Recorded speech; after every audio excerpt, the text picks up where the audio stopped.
नमस्कार सभी को। Good evening to all. आज के संभाषा के सत्र में चलिए आज बात करते हैं कुछ अलग विषय पर। आज का हमारा विषय है वजाइनल अल्सर यानी योनिक क्षत। योनिक क्षत एवं वैसे देखा जाए तो ये प्यूरपेरियल स्टेज का, या आज मैंने जो टाइटल दिया है सूतिका जन्य अल्सर्स के बारे में, या व्रण के बारे में, या क्षति के बारे में, जिसको हम योनिक क्षत कह सकते हैं। एक्चुअली अगर ग्रंथों का आधार लिया जाए तो ग्रंथों में कहीं पर भी योनि व्रण के नाम से अलग से वर्णन नहीं किया गया है। बट जैसे कि एक क्लिनिकल एक्सपीरियंसेस या एविडेंसेस या पेशेंट्स जैसे आते हैं, और कई बार इस प्रकार के क्षति को या ऊंड को we can compare it with like episiotomy wound, जो कि डिलीवरी के दरमियान हम लोग इपिजियोटोमी लेते हैं ना।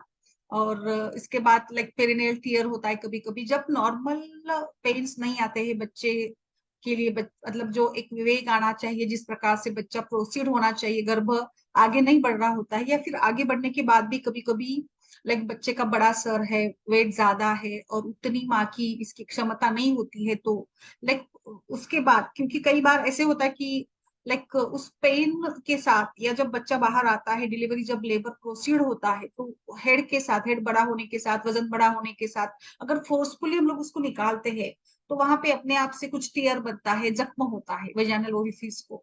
तो वो अवॉइड करने के लिए नॉर्मल लेबर के टाइम, प्राइमी के टाइम पे बहुत ज्यादा इसका प्रचलन है कि एक इपिजियोटोमी लिया जाता है, जिसके साथ जो पार्ट है थोड़ा सा कट करते हैं, तो जो ओपनिंग है बड़ी हो जाती है, और इस बड़ी ओपनिंग के साथ बहुत अच्छे से आराम से डिलीवर बच्चा हो जाता है।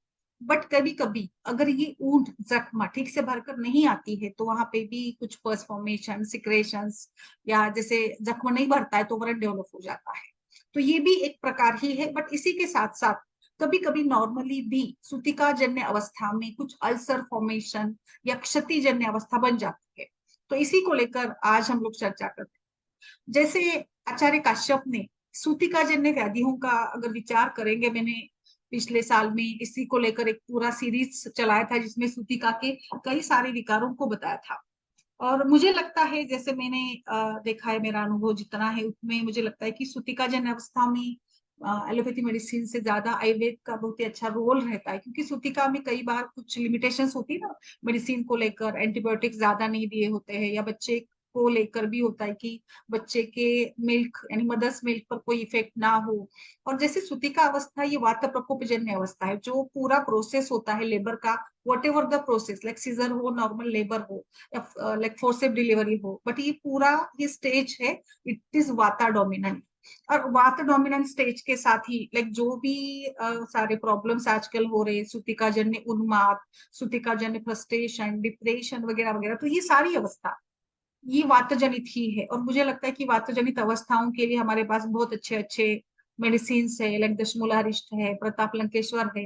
नॉर्मल लेबर के बाद भी यानी सूतिका में कोई अगर प्रॉब्लम भी नहीं है तो भी आप अगर दशमूलारिष्ट कंटिन्यू देते हैं तो जो वात का प्रकोप है या जो शिथिलता है, जो भी सारे लक्षण है, वो एक पूरे उस लक्षणों से उभर कर आने के लिए नॉर्मल एक वुमन का जो एक पोस्चर होता है, जो एक फिजियोलॉजी होती है, उस में आने के लिए बहुत ही मददगार ऐसे मेडिसिन है। जैसे जीरक आद्यारिष्ट हम लोग देते हैं, गुड़ जीरक देते हैं, और कई सारे ऐसे छोटे, सौभाग्य शुंठी पाक है, ऐसे छोटे छोटे मेडिसिन बहुत अच्छे से काम करते हैं।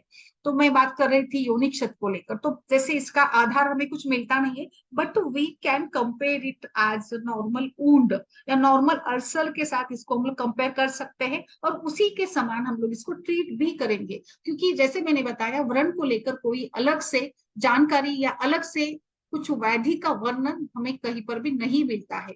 और इसी आधार पर हम लोग ये कह सकते हैं, and this can be, like मैंने बताया ना कि काश्यप आचार्य ने 74 प्रकार के सूती का रोग बताए हैं। और आई थिंक उनके कील स्थान में सूती का क्रमणीय अध्याय करके भी अध्याय, तो देखिए उस जमाने में काश्यप ने सूतिका के 74, 74 विकार बताए पुरपेरियल डिसऑर्डर्स के रूप से। सुश्रुत संहिता में भी है, आचार्य सुश्रुत ने षष्ठी उपक्रम करके जो बताया ना, उसमें उन्होंने 60 मेजर्स बताए व्रण रोपण।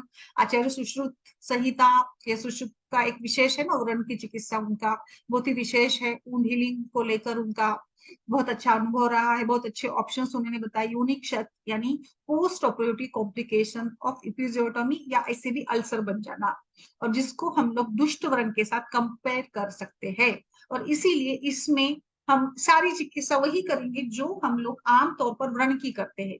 यानी फिर इसमें हम लोग यूज करेंगे योनि परिषेक, योनि धूपन, योनि प्रतिसारण एंड फिर इंटरनल मेडिसिन। और बिल्कुल मुझे याद है, मतलब मेरे पास सारे केसेस है एपिजोडोमी को लेकर, जिसको हम सिंपल मेडिसिन मैंने बहुत बार यूज करवाया था। वो है त्रिफला का काढ़े का धावन, और केशर गुगुल आरोग्यवर्धिनी, चंद्र प्रभावटी और हरिद्राखंड। और फिर उसमें जरूरत अगर पड़ जाती है तो फिर दशमूलारिष्ट, अगर पेन वगैरह हो तो दशमूलारिष्ट और जीरकाद्यारिष्ट, ऐसे ये 4-5 कॉम्बिनेशन। और कभी कभी त्रिफला काढ़े की जगह पे पंचवल्कल काढ़े का भी बहुत बेस्ट रोल रहता है।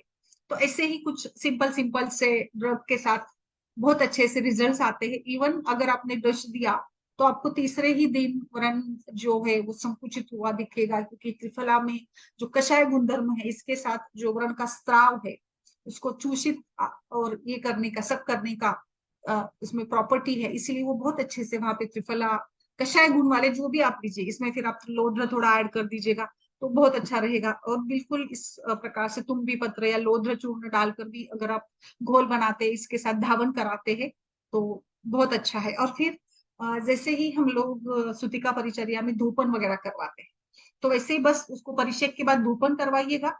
जो भी लो जो कुष्ठ, तगर, अगर वगैरह, अगरू वगैरह है, और अंजन वगैरह, रसांजन वगैरह डालकर तो फिर बहुत ही अच्छे से इवन जो भी लैक्सिसिटी है उस एरिया की वो भी कम हो जाएगी। सो यूनिक शब्द जैसे मैंने बताया कि ऐसे सभी सारे वुंड्स के लिए, व्रण के लिए आयुर्वेद बड़ा अच्छा ऑप्शन हमें मिल जाता है। जब आपके पास कोई पेशेंट आता है तो उसको पहले अच्छे से एग्जामिन करिएगा।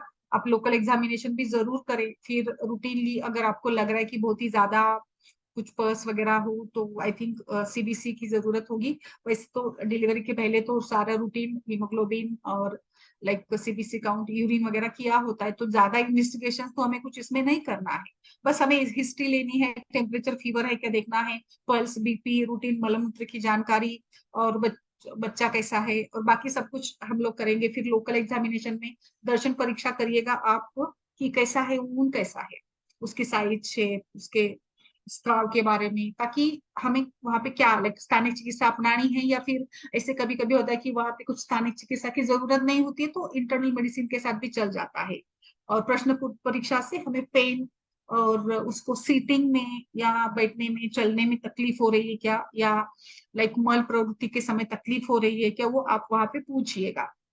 और अगर आपको लग रहा है कि बहुत ही ज्यादा बड़ा ऊन है तो आई थिंक रूटीन सीबीसी कर लेना चाहिए, ताकि हमें डब्ल्यूबीसी काउंट के बारे में पता चले। WBC are most important in such conditions of infections, जो कि सोल्जर के रूप में काम करते हैं, तो वो ठीक रहेगा। मतलब इतनी बहुत ज्यादा नीड नहीं रहेगी, बट बेटर टू डू, ताकि कुछ ये लगे। हाँ, एक और आप करिएगा इसमें, जैसे अगर जरूरत पड़े तो आप इसमें वीडीआरएल वगैरह भी कर सकते हैं। वो भी अगर आपको डाउट कुछ लग रहा हो कि भाई ये दुष्ट व्रण not related with that episiotomy और प्रसूति जन्य नहीं है, तो कुछ अलग लक्षण दिख रहे होंगे ऐसे व्रण में, भले ही वो सूतिका हो but it is not related with the normal labour, ऐसे अगर लग रहा हो तो कुछ फोड़ा जो अलग उसका ये होगा, अलग कुछ उसमें लक्षण मिलेंगे, तो आप वहां पे। बट जैसे मैं बताऊं, ये सूतिका जन्य ही हम लोग पढ़ रहे हैं, बट कभी कभी 2-3 महीने के बाद अगर ये कुछ ऐसे उभर कर आता है तो हमें थोड़ा ये होता है, कठिन लगता है कि कैसे ये सूतिका का ही है या फिर उसको पहले से था, वॉटेवर क्या है वो, थोड़ा आपको प्रश्न परीक्षा से वहां पे आपको पूछताछ करनी पड़ेगी। ठीक है, आगे बढ़ते हैं, आगे ट्रीटमेंट प्लान क्या रहेगा।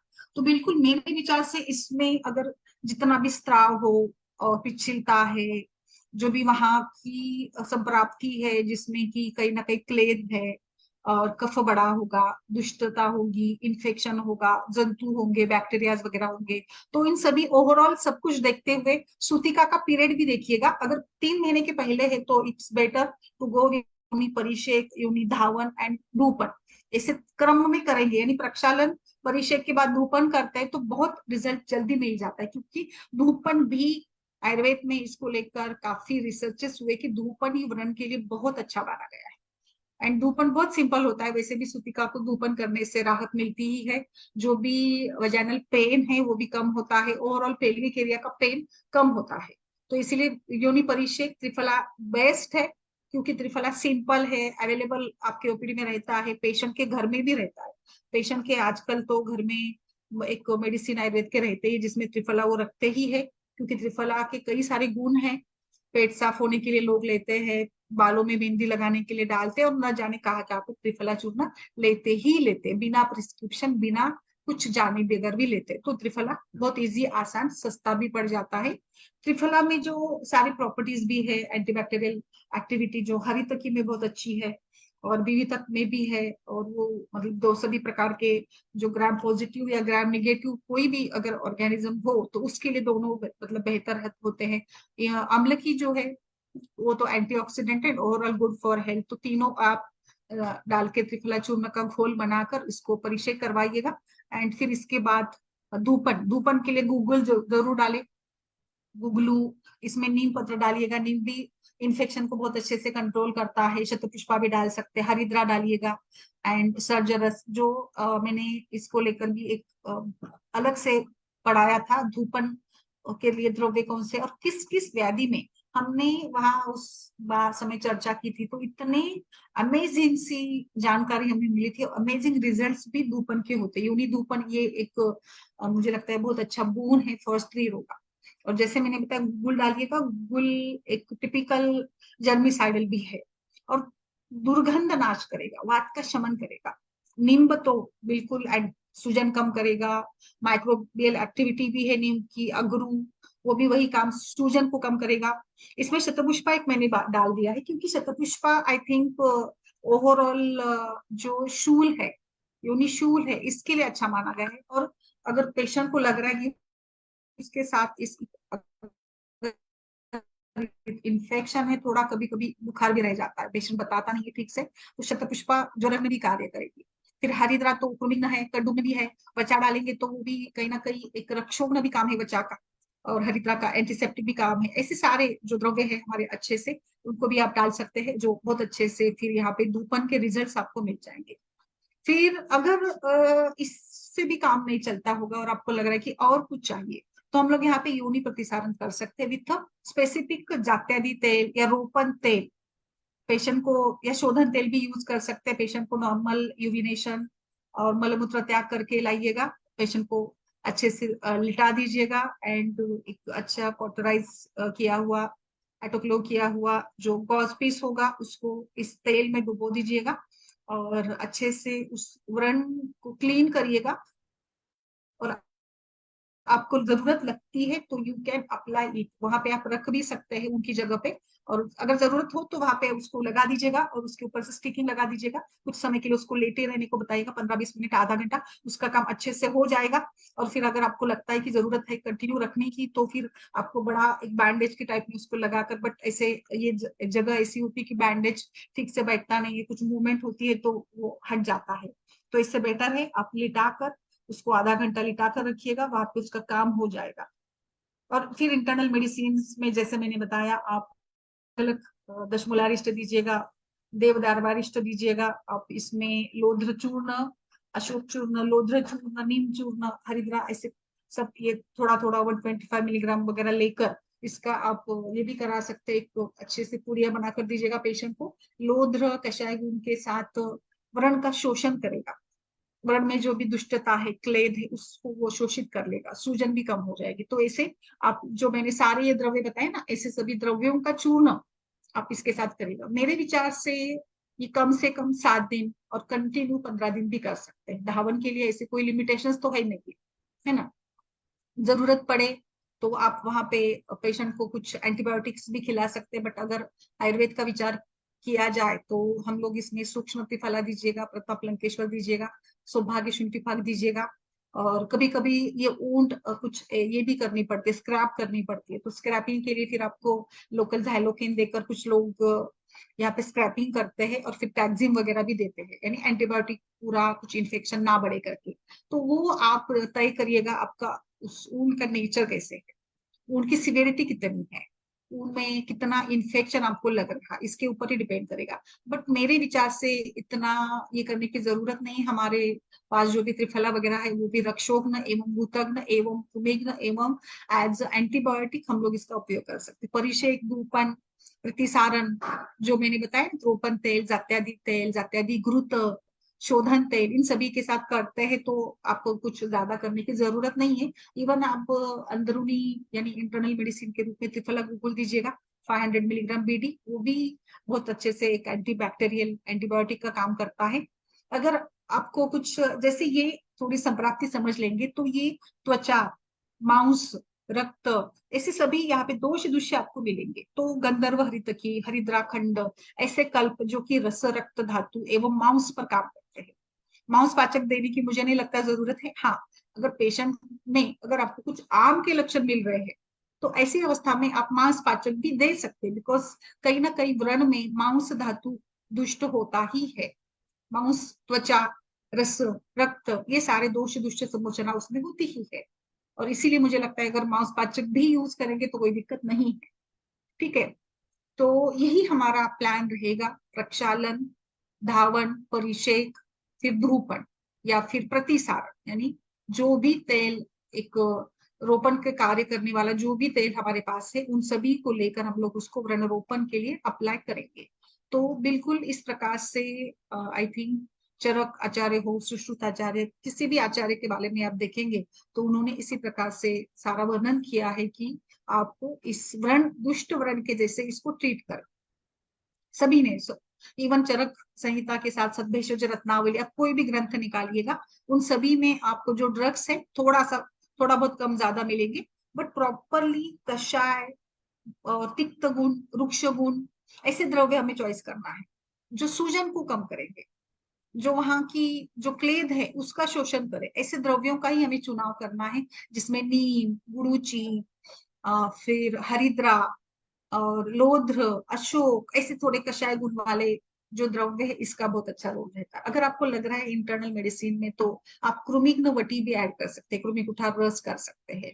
पेशेंट स्त्राव के कारण, क्लेद के कारण अगर कंडू वगैरह है तो इस काढ़े के इसमें, या आप रोपण कर रहे उस तेल में आप करंज तेल डालिए, करंज और दूसरा जो रोपण तेल उसको मिलाकर आप प्रतिसारण करवाइएगा ताकि पेशेंट को वहां पे खुजली ना होगी। करंज डाल सकते हैं आप, पटोल डाल सकते हैं, जो तिक्त रसाय वाले जो रसपाचन करने वाले द्रव्य वो भी डाल सकते हैं। फिर इसमें मंजिष्ठा वटी आप दे सकते हैं, मंजिष्ठा वटी या फिर मंजिष्ठा चूर्ण, लोध्र, यष्टि मधु भी बेस्ट तरीके से रोपण। इवन कुछ केसेस में हम लोग यष्टि मधु घृत भी अप्लाई करते हैं। यष्टि मधु घृत आप प्रतिसारण के रूप में, जैसे हम लोग जात्यादि तेल या जात्यादि घृत करते हैं ना, वैसे ही आप यहाँ पे उसका भी प्रयोग कर सकते हैं। तो वो भी आप डालकर इसका प्रयोग कर सकते हैं, बिकॉज यष्टि मधु में भी एक रोपण की क्षमता होती है, and so it is better. तो ये आप वहां पे करिएगा। फिर कभी कभी जरूरत हो तो दशमूल का काढ़ा, दशमूलारिष्ट भी हम इंटरनल के रूप में दे सकते हैं, है ना। सो वो भी आपके लिए बेहद फायदेमंद होता है, बिकॉज इसमें भी सारे त्रिफल, ये भी है, त्रिफला वगैरह भी है, और दशमूल के काढ़े में पटोल वगैरह भी है, पटोल, गंभारी वगैरह द्रव्य है जो इसके लिए भी काम करते हैं। एक केसेस में मुझे याद है कि हमने इसका यूज किया था, कुमारी का यूज किया था, फ्रेश कुमारी एलोवेरा। अब कुमारी को लीजिएगा और जो इसका ये होता है ना, स्टॉक होता है ना, उसको अच्छे से धो लीजिएगा और फिर उसकी स्किन निकाल दीजिएगा। अंदर का जो पल्प है उसको स्क्रैप करें अच्छे से, और उस पल्प को लेकर एक स्टराइल बाउल में रखिएगा एंड ग्लोव्स डालकर इस फ्रेश एलोवेरा के जेल का, या जो भी यहाँ पे पल्प हमने लिया है उसको हम लोग पहले त्रिफला काढ़े से हमारे पेरिनियम को उनको धो लेंगे, और ये अच्छा वाला जो हमने निकाला है कोरफड कुमारी का पल्प, उसको गॉस पीस पर रखिएगा एंड अप्लाई इट। और फॉर ऊंड, एपिजोटोमी ऊंड में भी कर सकते हैं, कोई भी क्षत, कोई भी ऊंड हो तो वहां पे हम लोग इसको अप्लाई कर सकते हैं। बेस्ट आपको रिजल्ट मिलेंगे। और फिर ऊपर से उसको ढक दीजिएगा गॉस पीस के साथ, थोड़ा समय इसको रहने दीजिएगा। ठीक है, ये एक है। फिर आपको और शमन चिकित्सा के लिए मैं ऑप्शन बताती हूँ, जैसे आंवले की चूर्ण, त्रिफला में होता ही है, वो तो एंटीऑक्सीडेंट के रूप में भी है। आंवले की रसायन भी आप दे सकते हैं, क्योंकि सूतिका अवस्था है तो रसायन यहाँ पे जरूरत होती ही है पेशेंट्स को। आम्ल की रसायन दूध के साथ 3 ग्राम बीड़ी, आम्ल की रसायन में घी, सारे कुछ आ जाएंगे इसमें, मधु वगैरह भी होता है। पंचकोल काढ़ा जैसे हमने लोकल इसमें यूज करते हैं ना, वैसे पंचकोल आप चूर्ण के रूप में भी दे सकते हैं। ये आपको अच्छा इसका रिजल्ट मिलता है। प्रताप लंकेश्वर की बात मैंने की थी, जिसमें थोड़े तो पेशेंट का ओवरऑल जो आयरन डिफिशियंसी अगर होगी, थकान अगर होगी, तो वो कम हो जाने में मदद मिल जाती है। और पथ्यापथ्य जो सुतिका की पथ्यापथ्य हम लोग जैसे फॉलो करते हैं, उसी प्रकार से इसमें हमें फॉलो करना है। अलग से कुछ करने की जरूरत नहीं है। बट एलोवेरा का आप जरूर करके देखिएगा, और मैं इसको बताती हूँ, और मुझे काफी अच्छे रिजल्ट्स इसके मिल जाते हैं। फिर जात्यादि तेल और ये सारा भी है हमारे पास। जात्यादि घृत भी है, वो भी काफी अच्छे से काम करता है। और काढ़ा भी है पंचवल्कल, जो एक प्रकार से क्या बोलेंगे इसको, कि क्लींजिंग और रोपन भी करता है, एस्ट्रिजेंट वगैरह भी है, शोफक में भी काम करता है। सो ये भी आप यहाँ पे ऐड कर सकते हैं। कुछ और मेडिसिन मैं आपको जरूर बताऊंगी जो इसके लिए काफी अच्छे से काम करते हैं। इसमें एक हरिद्राखंड एक है, जो योनि व्रण के लिए या किसी भी, हरिद्राखंड हम लोग त्वचा के सारे विकृतियों में यूज करते ही है, तो ये बेस्ट रहता है। हरिद्राखंड आप दीजिएगा जरूर। इसमें हरिद्रा जो है वो मुख्य रूप से रक्त का शोधन भी करेगा, और फिर ब्लड सप्लाई भी बढ़ जाएगा वहां पे, तिक्तरस के कारण, उष्णवीर्य के कारण। या हरिद्रा में लेखन की भी प्रॉपर्टी होती है। हरिद्रा ये आम का कफ का भी यहाँ पे शोषण करेगा, and with that property anti inflammatory anti allergic property के साथ ये अच्छे काम करता है। एक और हमारे यहाँ हम लोग देते हैं, वो है चंद्रांशु रस करते हैं, जो कि खास करके जो कंडू है, वजाइनल कंडू जो होता है उसके लिए, या कोई भी वहां पे अगर जलन हो रही है, इन्फेक्शन की कंडीशन लग रही है, जो वात पित्त दोनों को बैलेंस करता है। इस चंद्रांशु रस में गंधक डाला गया है, जो एंटी माइक्रोबियल प्रॉपर्टी वाला है। और इसमें वंग भस्म भी है, तो जो ओवरऑल जेनाइटो यूरिनरी डिसीज के लिए काफी, मैंने अभी अभी 3-4 दिन कंटिन्यूली भस्मों के बारे में बताया था, उसमें अब अबरक भस्म भी है। तो ये अबरक भस्म भी ईस्ट सेल की ग्रोथ को रोकता है, तो वो भी आप दे सकते हो। त्रिफला काढ़ा जैसे आपने धावन के लिए यूज करा, वैसे आप पान के लिए भी यूज कर सकते हैं, जो एंटीवायरल एंटीबैक्टीरियल प्रॉपर्टी वाला है, तो वो आप पान भी करवा सकते हैं, कोई दिक्कत नहीं उसमें। जातेदी तेल का पीछू भी रख सकते हैं, पीछू, या जैसे मैंने बताया ना प्रतिसारण, क्योंकि ये व्याधि जो है त्वक मांस जनित है। सो दैट ये सारे द्रव्य, ये सारे कल्प भी इसमें बेस्ट तरीके से काम करते हैं। इसी के साथ साथ फिर हमारे पास गुरुची कैप्सूल, मंजिष्ठावती, दशमूलारिष्ट, ऐसे सारे बाकी के भी कल्प आप इसमें दे सकते हैं, जो गंधक रसायन दे सकते हैं। गंधक का भी काफी रोल रहता है ना त्वचा के विकारों के लिए। पेशेंट को जैसे सूजन वगैरह हो, पेन अगर हो, तो इसके लिए हम लोग कोल्ड आइस पैक भी वहां पे लगा सकते हैं। कोल्ड आइस पैक लगाने से क्या होगा कि वैसो कॉन्स्ट्रिक्शन हो जाएगा, और इस प्रकार से मसल रिलैक्स हो जाएगी, और कैपिलरी कैपिलरी परमेबिलिटी भी कम होती है, और इस प्रकार से वो कोल्ड पैक को इमीडिएट पेन रिलीफ के लिए आप इसको रख सकते हैं।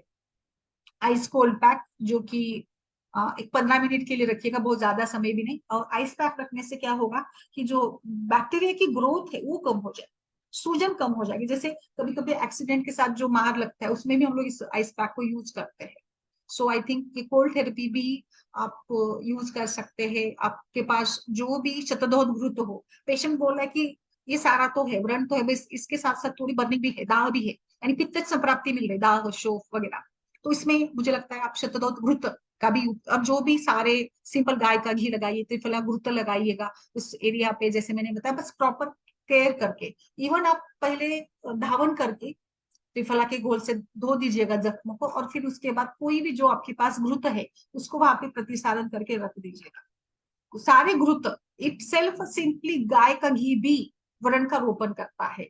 और इसीलिए मुझे लगता है कि हम सभी लोग मुखपाक से लेकर कहीं पर भी बर्न हुआ है, कुछ छोटा मोटा घर में काम करते समय लग गया, तो वहां पे घी जरूर अप्लाई करते हैं। इवन वी अप्लाई नारियल तेल, वो भी वुंड हीलिंग प्रॉपर्टी वाला है, तो आप नारियल तेल भी पिच्चू के जैसे लगा सकते। एनी टाइप ऑफ तेल में इटसेल्फ कुछ हीलिंग प्रॉपर्टी होती ही है। हाँ, बस उसकी प्रकृति, दोष, दुष्य और बाकी लोकल संप्राप्ति को देखकर इसका उपयोग करें, बिकॉज तेल ये सूथिंग करेगा।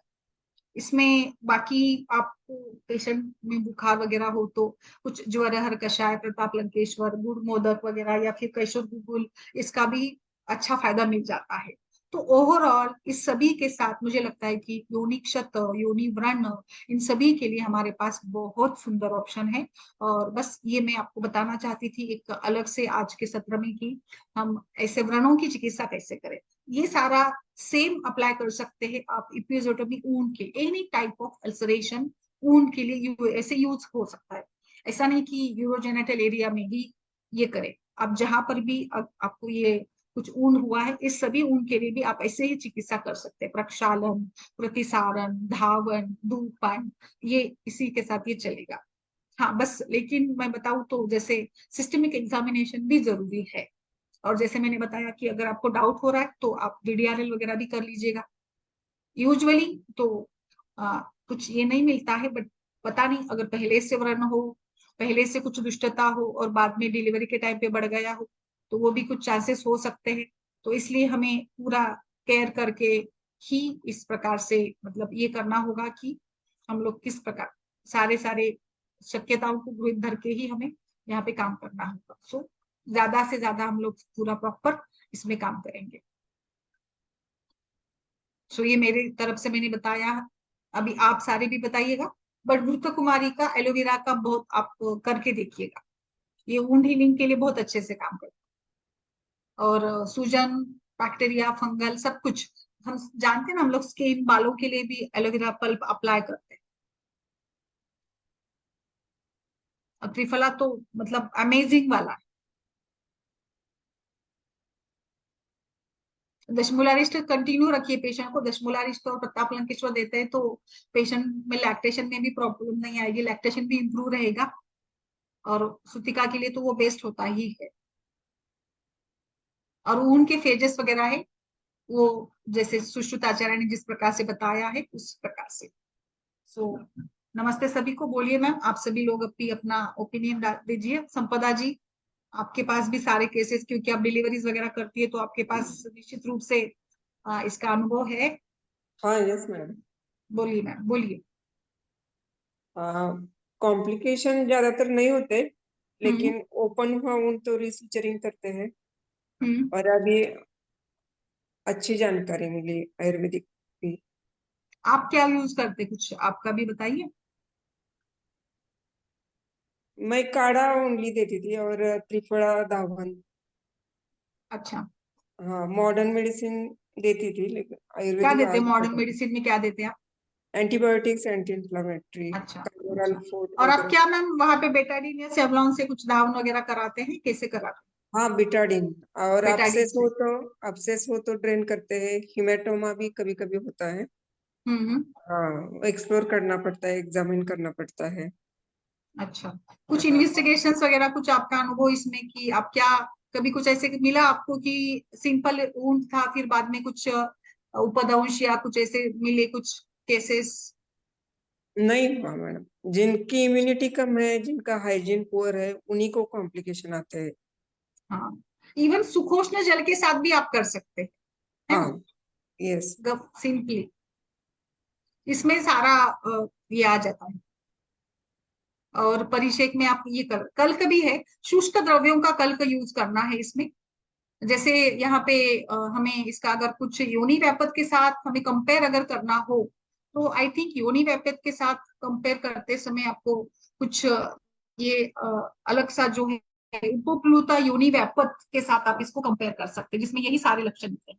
तो इसी में भी आप लोध्र का प्रयोग करें। पित्तज प्रकार का हो तो इसमें पंचवल्कल का यूज करेगा, कफज टाइप का हो तो थोड़ा सा प्रियंगु और ये सारे डालिएगा, क्योंकि कफम में फिर क्लेद दुष्टता अधिक होती है। वातज में होगा तो तिल तेल यूज करें। ऐसे भी आप कर सकते हैं, कल्क धारण करवा सकते हैं, पिंड धारण वगैरह, पर वो थोड़ा फिजिबल नहीं होता है, कभी कभी पेशेंट्स रेडी नहीं होती है इसीलिए। बट ये वृक्ष द्रव्यों का जरूर उपयोग करना है। आप लेप भी लगा सकते हैं, लेप के लिए फिर जैसे ये सारे द्रव्य भी यूज करने हैं आपको। ये भी हाँ मैंने लाइक आपको जो सारे भस्म पढ़ाए थे ना, उसी प्रकार उसी भस्मों में से कासिस, रसांजन, मनशिल, इनका आप लोकल एप्लीकेशन भी करवा सकते पंचवल्कल चूर्ण में घी डालिएगा सिंपल अपने घर का या गाय का, और वो भी आप लेप के रूप में कर सकते। अभी इसमें अगर थोड़ा व्रण की तरफ जाते तो वो और ज्यादा थोड़ा कॉम्प्लिकेटेड हो जाएगा। लाइक विद्रधि की बात आती है तो अपक्व अवस्था, पक्वा अवस्था, अलग अलग अवस्था के रूप से बताया। बट जैसे मेरे विचार से इतना अगर हम लोग करते हैं तो ये सारे कुछ इसकी जरूरत नहीं पड़ जाती।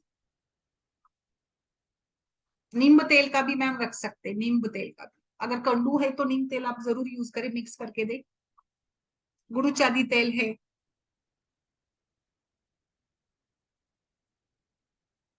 बोलिए, बाकी लोग भी बोलिए, मंदाकिनी जी। वर्ती वगैरह भी है, बट आई डोंट थिंक कि इसके लिए हमें इसका इतना इसके साथ जाना पड़ेगा।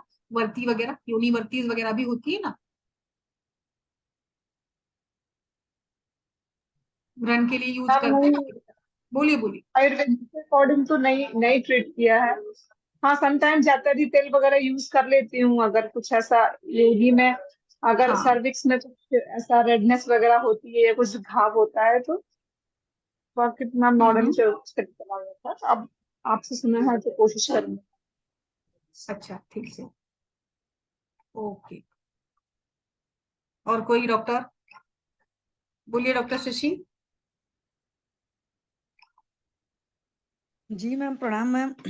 नमस्ते, प्रणाम, तो कंडीशन बोलिए। जैसी रहती है, हालांकि मैंने इस तरह के सूती का छत वाले पेशेंट्स तो नहीं देखे हैं।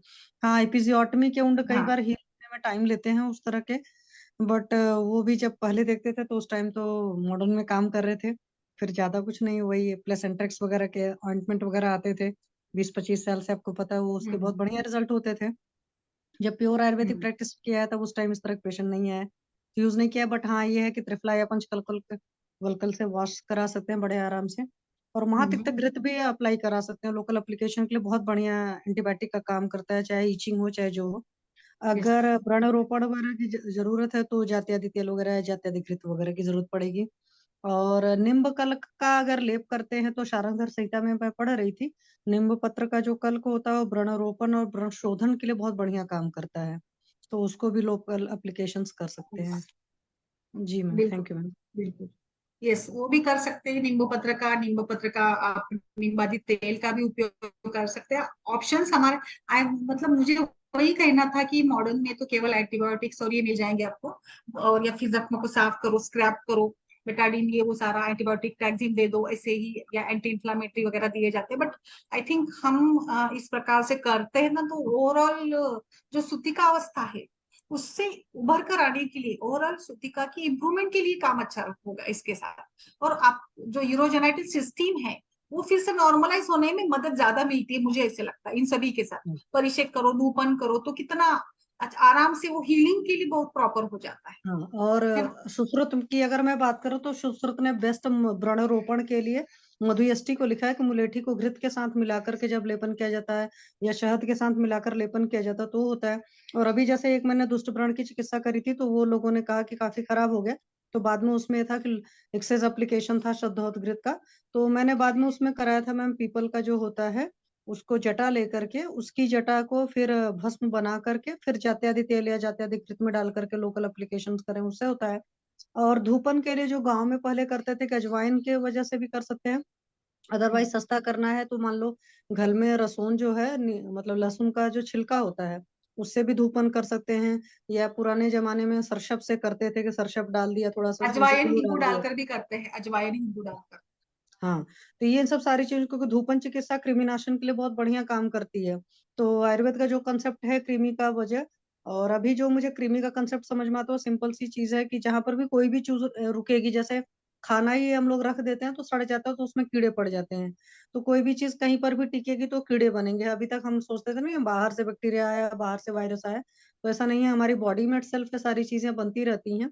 क्योंकि वहां पर जब संग होता है तो कृमि की अपने आप उत्पत्ति होती है। तो इस तरह की चीजें अगर हम करते रहते हैं और अग्नि को दें, और जिरका दे रिष्ट वगैरह तो टीका काल में बहुत बढ़िया काम करता है। दशमूला रिष्ट भी सेल्फ काम करता है। और कुछ रसायन में भी दे सकते हैं, डिपेंड ऑन द कि उसकी क्या पोजीशन है, क्या जरूरत है।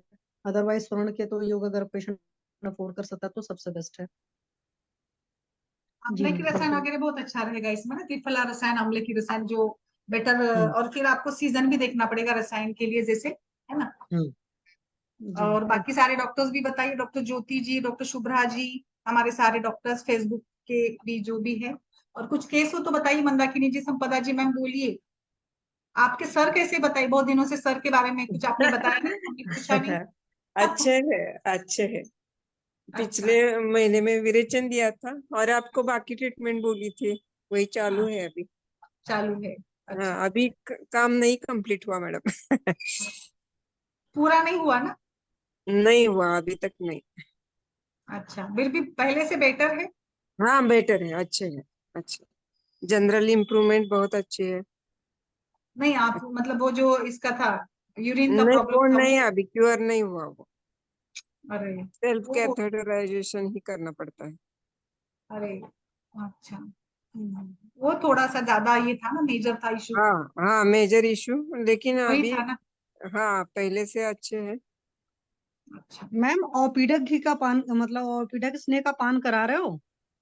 हाँ, हाँ, करा रहे हैं। कितना कितना ml दे रहे हो? 2-2 चम्मच। और कैसे दे रहे हो?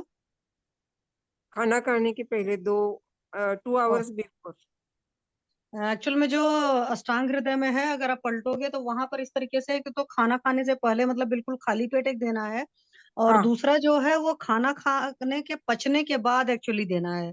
तो एक्चुअल तरीका जो है पीड़क स्नेह का इस तरीके से पान का है कि एक भोजन के जीर्णांते है और एक भोजन से पहले अपान काल में, मतलब और वैसे भी आपको पता है कि मूत्रगत व्याधि है तो अपान काल तो काम करेगा ही करेगा, और जीर्णांते भी, तो वो दोनों दीजिए। और मैम मात्रा बस्ती दो, उससे रिजल्ट आ जाएंगे। हाँ मैडम, पिछले महीने वत्समांत ग्रुप का विरेचन करवाया था, स्नेहपान उसका। हाँ वो तो ठीक है, मात्रा बस्ती हाँ, आप कराइए, क्योंकि अकॉर्डिंग टू आयुर्वेदा क्या है कि मूत्र का निर्माण पक्वाशय में होता है, और जितने भी मूत्रगत व्याधियां होती है उसमें मूत्रावरोध की हिस्ट्री मिलती है पेशेंट की, चाहे किसी भी वजह से हो, और कॉन्स्टिपेशन की हिस्ट्री मिलती है। तो इसमें जब आप कराओगे मैम तो आ जाएगा रिजल्ट, बट उसको लंबा थोड़ा सा खींच लीजिए। जैसे हम लोग क्या करते हैं ना कि कई बार एक बस्ती दो बस्ती दे करके सोचते हैं रिजल्ट आ जाए, कंटिन्यूअसली 1 वीक तक नहीं, मात्रा नहीं बस्ती दे मैडम, दीजिए। वही पूरा एक्सपेरिमेंट ही चल रहा है नॉन स्टॉप। नहीं, बहुत अभी वो 1 साल होने को आया ना, इस अक्टूबर से। हाँ, ऑक्टोबर से एक वर्ष हो झालं. पूरा। तो आणि कितनी थोडा मात्रा गॅप. बस्ती दी है? हा, मात्रावस्ती कंटिन्युअस चालू आहे, थोडा गॅप असतो, पुन्हा चालू असते, असं असतंय. तो मात्रा बस्ती से मैम रिजल्ट नहीं आ रहे हैं? नहीं, नहीं, नहीं, तेल बाहर आने तक देती 10 डेज, 15 डेज, फिर वो 10 डेज गैप रखती हूँ, फिर देती हूँ. लेकिन लेकिन उनका वीकनेस पूरे तरह से गया, कॉन्फिडेंट है, अभी अच्छे हैं, घूमते फिरते हैं.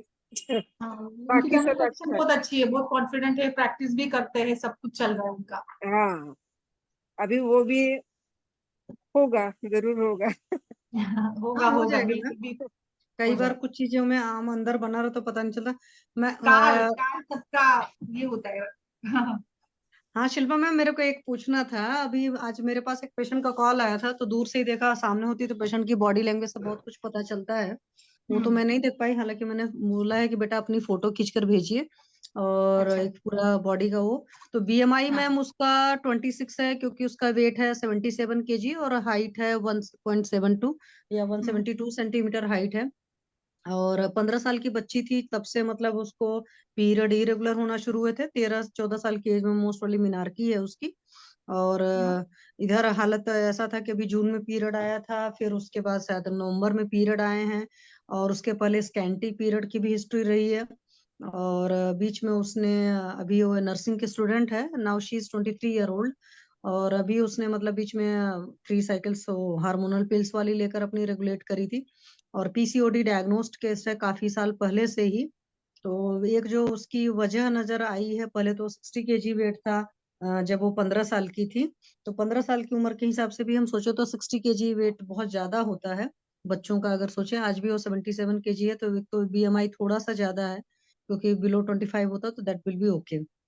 तो मेन उसका जो मैम हेतु नजर आया है, अभी तो 2 साल से वो 11 बजे सोती है, वरना वो 2 बजे 3 बजे इस तरीके से सोती थी, और सुबह उठना 9 बजे 10 बजे 11 बजे सोकर उठना था। और अभी उठती है 6:30-7 बजे इस तरीके से। तो एक रात्रि जागरण की और दिवाशयन, क्योंकि सुबह सूर्योदय के बाद सोती रही है, तो रात्रि जागरण की भी हेतु है और दिवाशयन का भी हेतु है। तो मतलब वात पित्त कफ अगर मैं कहूँ तो तीनों चीजों का प्रकोप है। हॉस्टल में जब रहती है तो हॉस्टल में बोलती है डेली ऑयली स्पाइसी खाना बनता है, तो हमने कहा भाई बेटा फ्रूट्स खाइए, 1-2 दिन ये सब चीजें चलेगा। तो बच्चों का भी मन होता है भाई कचड़ा खाने का। और जंक फूड की भी है, वीकली मतलब एटलीस्ट 1 या 2 बार तो खाती है। और ओवर थिंकिंग की आदत है। और पहले तैयारी वारी कर रही होगी तो एमबीबीएस में नहीं होगा, तो अभी नर्सिंग कर रही है मैम। तो ऐसे केसेस में जैसे डिस्टेंट पेशेंट भी है, तो डिस्टेंट पेशेंट के केस में नित्य विरेचन पर डालकर उसको करें कि क्या। जैसे मैंने अभी सिंपली उसके लिए बहुत हल्का प्लान किया था, that is Arogyavardhini and Medohar गुगलू, साथ में कांचना और त्रिकटु, नस्य शतपुष्पा तेल से, नाभिपूर्ण कैस्टर ऑयल से। और जैसे ओम का उच्चारण है, भ्रामरी है, या लोअर पेल्विक रीजन के लिए आसन होते हैं, सर्वांगासन, मैम कुछ हलासन, इन्वेस्टिगेशन पश्चिमोत्तासन। किए क्या आपने, थायराइड वगैरह? मैम थायराइड वगैरह उसने बोला कि नहीं है, मतलब ग्लूकोज का अभी कोई वो एज वैल्यू क्या नहीं। बोला आपने, एज क्या बोला? She is 23 year old now। 23 years, okay. तो हम लोग इसमें थोड़ा कुछ बस्ती वगैरह का सोच सकते हैं क्या? योग बस्ती यानी अनुवासन नीरू एक बार कर लेगा तो I think euro ma'am distant genetics. Patient है, प्रॉब्लम यही है। अच्छा, हाँ, नहीं ऑनलाइन सामने तो पेशेंट होती है, तो गांव से है? उसके फेस से बहुत कुछ पता चलता, क्योंकि हेतु मैंने फोन पर बात किया था किसी मेरे नोन के नहीं, रिलेटिव विरेचन थी। तो आप दीजिएगा, नित्य विरेचन आप दे सकते हैं, बट मुझे लगता है कि कहीं ना कहीं स्थान चिकित्सा भी इम्पोर्टेंट है उस हम्म। स्थान की। तो स्थान हम्म। चिकित्सा के लिए तो बस्ती ही ज्यादा बेटर रहेगा, तो मात्रा बस्ती या हमारे रेगुलर बस्ती जो भी बनेगा तो ज्यादा, क्योंकि आगे उसकी शादी होनी है, सब कुछ होना है, तो एक बार हम्म। अच्छे से पूरा शोधन कर ले तो कहीं ना कहीं जो भी अवरोध है, यानी आप बोल रहे हैं ना कि जिस प्रकार से उसमें अमेनोरिया है ना, अनाथों की हम्म। ही लक्षण है, तो कहीं ना कहीं वात अभी दुष्टि मैम है। उसको ऐसा हुआ है कि अभी उसको 25 दिन से लगातार पीरियड आ रहे हैं। तो बल्कि उन्होंने कहरवा पिष्टी, प्रवाल पिष्टी और कान और बोल बदरस और इस तरह की बहुत सारी चीजें चलाई थी।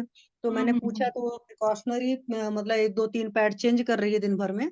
तो मैंने हम्म। बोला कि बेटा अभी चाहने को तो पीरियड में रोक सकती हूँ, बट वो फिर से प्रॉब्लम क्रिएट करेगा। भाई 4-6 महीने अगर पीरियड नहीं आया है तो पक्का सी बात है आएगा तो फ्लो ज्यादा ही रहेगा और काफी कुछ रहेगा। तो वो सारी चीजें थी। हालांकि पहले उसको बिफोर 2 मंथ उसको ग्रंथि निकले थे, उसमें प्लॉट्स थे, अभी नहीं निकल रहे हैं। कुछ कुछ उन्होंने शोका रेस्ट वगैरह न जाने क्या कुछ प्रोप्राइटरी मेडिसिन वगैरह भी चलाई हुई थी। तो मतलब बड़ी कॉम्प्लिकेटेड सी हिस्ट्री है। सो मेन तो ये है कि पीसीओडी डायग्नोस्ड है, और हाँ उसको वो चीज भी हो चुका है मैम, फेशियल हेयर आ चुके हैं। तो जब फेशियल हेयर आ जाते हैं तब तो अच्छा अच्छा चीजें अच्छा, ज्यादा खराब हो हाँ जाती हैं। बिल्कुल, फिर तो बहुत ही ज्यादा मतलब अवरोध बहुत ही ज्यादा है कहीं ना कहीं। ये हम्म। एक क्या बोलेंगे, अवरुत्तवाद के जैसे हो गया है फिर बिल्कुल। हम्म। फेशियल हेयर्स आ गए हैं तो अवरुत्तवाद वगैरह, तो मुझे लगता है इसमें बहुत ज्यादा। हाँ, पीसीओएस भी हो गया। हम्म। बताइए और इसमें क्या विचार करें, मंदाकिनी जी, संपदा जी बताइए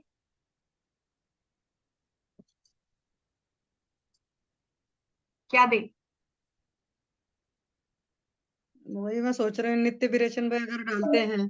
और अभी भी मैंने बोला दिनचर्या ठीक करने के लिए, तो बोल रही 11 बजे के पहले तो नहीं मतलब सो पाएंगे। सुबह भी उठना वही 7-8 बजे तक ही रहेगा। और नहीं, एक्टिविटीज 11 तो बहुत ठीक ज्यादा। है आज के इसमें, मतलब वो तो नहीं, बट खान पान पे बाकी सभी चीजों पर। और मुझे लग रहा है कि एक बार उसका पूरा अच्छे से इन्वेस्टिगेशंस भी हो। हालांकि वो बोल रहे थायराइड नहीं है, बट कहीं ना कहीं कुछ तो है जो हाँ। मतलब पीसीओडी के हेतु मिल रहे हैं। वेट का तो ठीक है, हम लोग करेंगे। वेट कम हाँ। करने के लिए भी थोड़ा सा अगर बस्ती या लेखन बस्ती या विरेचन काम देगा, जहां पर भी कफ का अवरोध ये मिल रहा है। और हम्म। विरेचन आप स्टार्ट करिएगा, आरोग्यवर्धिनी, विरेचन, चंद्रप्रभावटी, ऐसे कोर्स कर लेते, फिर देखते कितना इम्प्रूवमेंट है। आम पाचन, आम कैसा है, उसमें आम है क्या? मैम अभी उसके जब नॉन सर ने दवा चलाई थी तो बोल रहे अभी मेरे को भूख प्यास ज्यादा लग रही है। और हम्म। क्योंकि मैंने देखे हैं कि जब भी पीरियड के इश्यूज होते हैं तो उसमें एक मेन हेतु हम्म। मूत्रावरोध की हिस्ट्री मिलती है पेशेंट को। हम्म। बट मैंने उसको घुमा फिरा कर भी पूछा तो पेशेंट ने ये नहीं बताया। वो बोल रही हम्म। नहीं, तुरंत ही इवैक्यूएट करती है। क्योंकि नॉर्मली जितने भी पीरियड वाले हिस्ट्री होती है उसमें यूरिन का इधर उधर से मिलता ही है कुछ ना कुछ की रोकने की आदत रहती। हाँ एक चीज मैम उसका पेक्युलियर था कि जैसे सुबह स्कूल चली गई तो शाम तक स्कूल में कभी भी नहीं जाती थी यूरिनेशन के लिए। बोलती है मुझे हाँ, और लगता ही हाँ, नहीं। रेग ऐसे धारण कॉलेज में भी की, रेग धारण की आदत है उसमें। नहीं मैम, वो बोलती मुझे बेग ही नहीं आते। प्रॉब्लम की बात ये है तो हमने कहा कि आप जाया करिए, तो बोलती है नहीं मुझे आते ही नहीं है। मैंने कहा पानी कम पीते हो? तो बोलती है नहीं पानी तो मैं खूब पीती हूँ। अब सुबह से शाम तक जैसे मान लो अभी नर्सिंग कर रही है, तो सुबह गई हॉस्पिटल, रात में आ रही है, तो भी वो एक भी बार यूरिनेशन के लिए नहीं जाती है। तो ऐसा कैसे पॉसिबल हो सकता है कि सेंसेशन ही ना आए? अच्छा, हाँ, तो मतलब वहां से तो अगर मैं ऐसे सोच लूं कि ठीक है मूत्रावरोध की हिस्ट्री मान सकती आदत हूँ भैया 1 एक्चुअली घंटे। ना यूरिन एंड स्टूल की ये होती है ना, आदत भी होती है। आप अपने इसको कैसे मतलब ट्रेनिंग कैसे देते हो, जैसे ओके। आदत लगा देते हो वैसे भी होता है। कभी कभी कुछ महिलाएं दिन भर नहीं जाती है, देखा है मैंने एक्चुअली। हम्म। ऐसे मतलब एक आदत लग जाती है उनके शरीर को। और अभी उसको कभी काल को कॉन्स्टिपेशन होना शुरू हुआ, अदरवाइज कॉन्स्टिपेशन वगैरह की हिस्ट्री भी नहीं बता रही थी, क्योंकि सबसे बड़ी बात है कि हेतु जब तक मुझे नहीं लगता है निकलेगा पहले तो। आम पाचन, आरोग्यवर्धिनी आम पाचन, हम्म। और अपने विरे पहले आम पाचन करें तो ही विरेचन देंगे ना। पहले एकदम स्टार्ट नहीं करेंगे विरेचन, आई डोंट थिंक ऐसे करना। हमें हम्म। मैम एक पहले आम पाचन सब्जेक्ट, करना है, आरोग्यवर्धिनी आम पाचन, और एक कोई गूगल कल्प ऐड करिएगा 15 दिन का या 7 दिन का एटलीस्ट, और फिर बाद में आप विरेचन पे डालिएगा। मैम एक ठीक मैम। सब्जेक्ट करें, सब्जेक्ट देकर फिर शुरू करें आम पाचन वगैरह। नहीं, सद्य विरेचन दे सकते, बट ऐसे केसेस में इतना वो बोल रहे हैं, तो मुझे लगता है आम कहीं ना कहीं है, तो आम के साथ फिर विरेचन कैसे देना। पहले आम का पाचन हो जाए फिर विरेचन देना, हम्म। वो तो ज्यादा आम बेटर पाचन है। के लिए आरोग्यवर्धिनी ही दे दें कि आम पाचन के लिए आम पाचक बटी दें? आम पाचक बटी भी दीजिएगा और आरोग्यवर्धिनी भी दीजिएगा, दोनों दीजिएगा आप इस केस में। अच्छा। हाँ, और ओके। एक चंद्रप्रभा भी दीजिएगा। ये 7 दिन का हाँ। चलाइएगा, फिर आप नित्य विरेचन पे डालिएगा। फिर हम्म। आगे हम लोग देखते हैं कि उसको ओवरऑल क्या कैसे फील हो रहा है। कई बार आम पाचन और इसके साथ भी फिर मतलब बहुत अच्छे से आर्थोस्क्लेरोसिस में जो भी अवरोध है उसके लिए भी आम पाचन काम करता है। ऐसा नहीं कि डाइजेस्टिव प्रॉब्लम्स के लिए ही करता है। नहीं वो तो है। तो मैम कांचनार अभी चलाऊं कि अभी रहने दूं? नहीं, अभी नहीं, नेक्स्ट इसमें ऐड करेंगे कांचना। अभी इतना ही दीजिएगा पेशेंट को, अच्छा। और ऑब्जर्व करते हैं उसमें क्या बदलाव आता है, कुछ थोड़ा 7 दिन का, और फिर नेक्स्ट इसमें कांचना ऐड करें, विरेचन दे। हम्म। ओके। अभी कब आया था उसका, अभी मैसेज चल रहे बोल रहे हैं ना आप? यस मैम अभी चल रहा है। मैंने बल्कि बोला, मैंने कहा बेटा फ्रेश मुझे एक अल्ट्रासाउंड चाहिए, क्योंकि हाँ, होगा अभी पुराना चल तो। रहा होगा तो फिर उसमें थोड़ा पहले अभी हम लोग कुछ ये विचार भी करें, क्या स्तंभन का भी विचार करें, पहले उसको नहीं ये मैम, रुकाना भी होगा। मैंने कहा कि आपको बहुत ज्यादा वीकनेस, अगर थोड़ा बहुत वीकनेस लग रहा है तो दाडिम सोरस वगैरह लो। ऐसे उसका था कि रोकने का, हमने कहा देखो रोकने की मैं ऐसे कोई दवा नहीं दूंगी तुरंत तुरंत। नहीं अगर दूंगी, हाँ सीवियर वो। वीकनेस वगैरह आती है तो सोचा जा सकता है। और प्रिकॉशनरी अगर आप दिन भर में 3 बार पैड चेंज करते हो तो वो हम्म नहीं होता है एक्चुअली। फ्लो हम्म कितना है, तो दिन भर में हम्म। अगर सोचे तो एक पैड है। और पिछला मेरा मानना ये रहता है कि जो कचरा निकलना चाहता है बॉडी से निकलने देना चाहिए, जब तक कि कुछ वैसे अलग यस यस, टाइप के ये इशू एक नहीं हो। बिल्कुल वो तो है। अति एक मतलब एक तरफ अति प्रवृत्ति भी है, एक तरफ संघ की भी संप्राप्ति है, ऐसे हाँ दोनों तो। संप्राप्ति। तो अभी अति प्रवृत्ति हो रही है। हाँ जी, हाँ जी मैम।